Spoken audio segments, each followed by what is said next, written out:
Je suis horticulteur tisanier.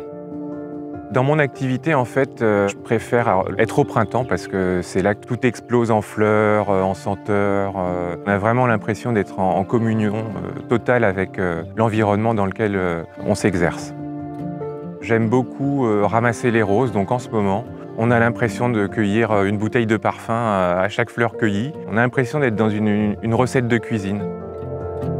Aucun pesticide, tout est fait exclusivement à la main, depuis la cueillette jusqu'à la transformation du produit, donc sous forme de tisane. Tout est absolument fait de manière artisanale. Dans l'engagement environnemental, il y a plusieurs points. À la campagne, c'est vrai qu'on a une façon de vivre qui est forcément plus respectueuse de la nature, des gestes à faire ou à ne pas faire, et qui sont souvent dans la tête des gens. Voilà. Ça rejoint aussi d'ailleurs la notion de bien vivre ensemble, et qui ne s'arrête pas juste à se dire bonjour quand on se croise. C'est un tout en fait, c'est un tout. Ce que j'aime partager, c'est expliquer en fait aux gens comment j'ai mis en place toute cette exploitation et comment je la gère au quotidien. Expliquer les plantes que je cultive, expliquer aussi les plantes que je cultive pas mais que je laisse dans des parcelles. J'ai appris dernièrement dans une vidéo du parc du Haut-Languedoc que j'avais des plantes qui abritaient en fait une espèce de papillon protégé.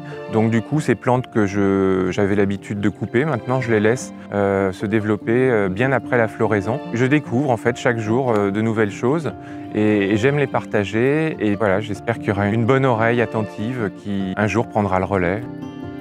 Ma meilleure récompense, en fait, c'est quand les gens achètent les tisanes, les thés et autres produits que je fais à partir de mes plantes aromatiques. Quand on voit tout le travail qui est effectué pour arriver à une simple petite boîte, c'est un peu un concentré de vie dans une petite boîte, quoi.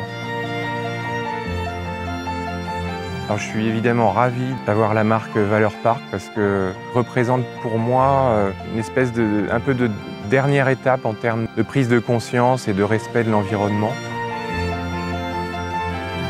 Pour convaincre les gens de tester mes produits, qui sont le reflet du terroir en termes de goût, une sorte de concentré gustatif du coin dans lequel je me trouve.